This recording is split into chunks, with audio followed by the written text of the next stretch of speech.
Tokyo Shibara Electric Company Limited. This is a company that made, according to their literature in 1959, generators, motors, furnaces, electric cars, locomotives, X-ray apparatus, nuclear equipment, light bulbs, electron tubes, semiconductors, refrigerators, washing machines, and transistor radios. Tokyo Shibara Electric. Oh, you mean Toshiba? Yes, I mean Toshiba. That's the brand name by which we know this outfit, and if they made all these other things with the level of quality with which they made their transistor radios, then it was all very good stuff, of that I am sure. Today we are looking at a fat little radio, just maybe a little bit too large for a shirt pocket, but what would still be called a shirt pocket transistor radio. This one receives radio programming on two bands, the standard AM band and a shortwave band. It's got an interesting grid pattern metal grill and some of the nicest underpinning you are likely to see on a transistor radio, especially one as well made as this, and with two bands.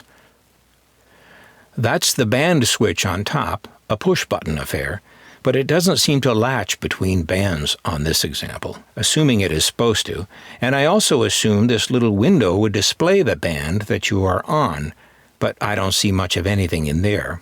I don't see much of anything on TV these days either, but I wouldn't write home about it.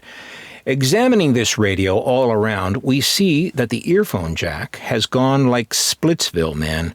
Like, gone. I've had this radio for 30 years, and I can't possibly remember what happened to it, except to say, I didn't do it. I didn't do it. It was that way when I got it. Next to it is some sort of notch for adjusting something, probably tuning, but whatever adjustment screw is inside isn't very well aligned with the notch. Well, obviously this radio could use some tender loving care. Let's open it up and see just how much TLC it needs. Well, for heaven's sake, not only is there no earphone jack, there's no speaker either. And it's just loose in there. That accounts for the alignment. This thing needs some mounting screws, if there's anything there to screw them into. Well, the chassis doesn't want to come out easily, so we can't see any more, or do much with it at this point, at least not with the camera running. And thus concludes our tour of the inside of this radio.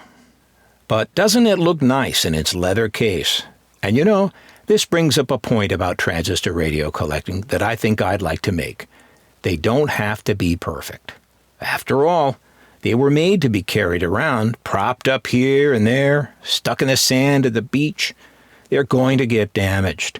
From the outset, the transistor radio was designed to be in environments where damage was inevitable.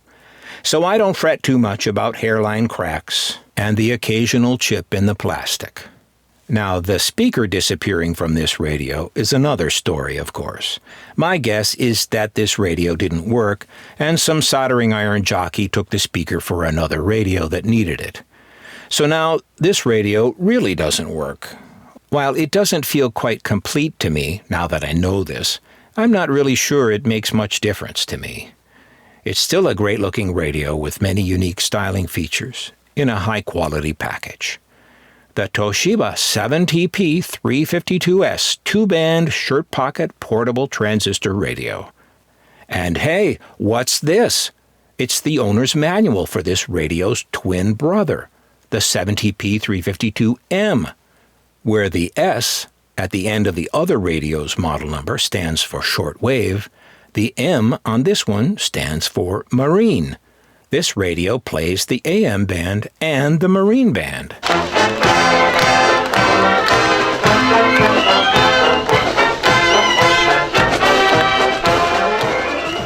No, not that marine band. This Toshiba plays the radio band, devoted for use by boats and ships and waterborne craft of all kinds.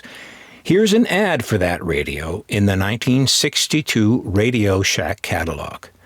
This marine version of this Toshiba radio says it came with a bracket for mounting the radio in a ship. A mounting bracket for sticking your Toshiba to a ship. Man, I've got to get a bracket like that. And that radio with the marine band. And a ship.